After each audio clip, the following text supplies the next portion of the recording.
Hello everyone, welcome to my channel. I hope everyone is having a wonderful day. It was supposed to be just another smooth episode of The Chase. Quick-witted questions, buzzing minds, and the impenetrable poise of Anne Hegerty, better known as the governess. But that Wednesday afternoon turned into a spiraling drama neither the contestants nor the viewers would ever forget.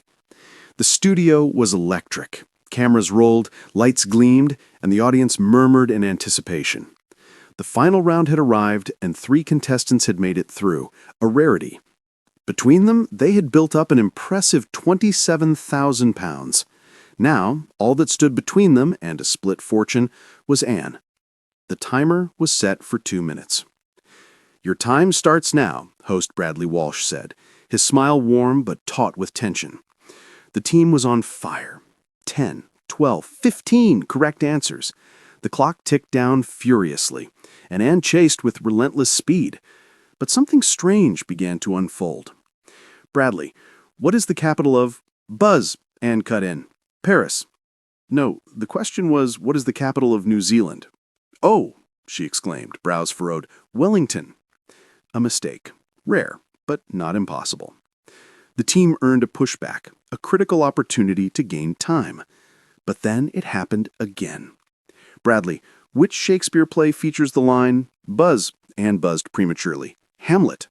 The audience gasped. Incorrect. The full question was, which Shakespeare play features the line, "The better part of valor is discretion"? The answer was Henry IV, Part 1. 2 mistakes in 20 seconds. Anne's cool demeanor began to crack. Her lips pursed, her eyes narrowed like twin daggers of fury. Another pushback. And then the glitch. Anne answered another question incorrectly, and the studio screen flashed correct in bright green letters. Bradley blinked. That was actually wrong." Anne raised a brow. "That answer was definitely wrong." The contestants stared, confused. On the leaderboard, Anne's score advanced. The control room buzzed with panic. A tech assistant sprinted behind the scenes. Murmurs filled the air. Anne's face darkened as realization dawned. "They're awarding me points I didn't earn," she said slowly, voice like ice. Bradley turned to the camera, attempting a smile. "Just a little technical hiccup, folks. We'll get it sorted." But the timer didn't stop. The clock ran down. The contestant's lead was eroded by ghost points, and in the final second, the screen declared, "Chaser wins." Silence. Then, chaos. The contestants looked shock-shelled. The audience murmured in outrage. Social media exploded within minutes. Clips went viral. Hashtags like ChaseFail and Justice for the Three trended across the UK. But it was Anne's reaction that stole the headlines. She stood, hands clenched, jaw tight. "No, this isn't right." Bradley looked at her. "Anne, the system." "I don't care what the system says. I didn't win that match. They beat me, fair and square." Anne turned to the contestants, her stern facade dropping for a moment, to reveal something far rarer, genuine remorse. "I'm so sorry," she said, eyes meeting each of theirs. "You deserve that money, and I'll do whatever it takes to fix this." The contestants nodded, stunned into silence. Behind the scenes, the tech team scrambled to identify the bug.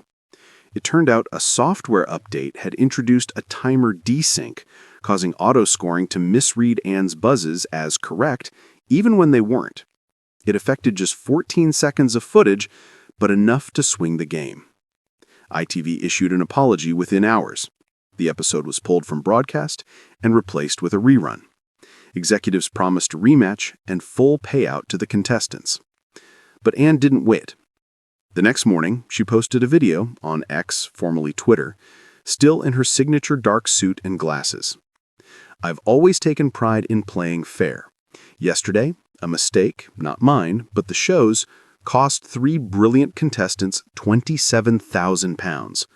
I want you all to know I've spoken to producers and insisted they get the full prize, and if not, I'll pay it myself." The clip racked up millions of views. Praise poured in from fans, celebrities, and even rival quiz show hosts. And though the chase quickly returned to form, that episode became legend. not for its failure, but for a moment of unexpected integrity. Anne Hegerty, fierce and unflinching, had stood not just as a chaser, but as a champion of fairness. And somewhere, in a quiet flat in Sheffield, 3 contestants raised a glass, not just to their winnings, but to the governess who wouldn't let the system win.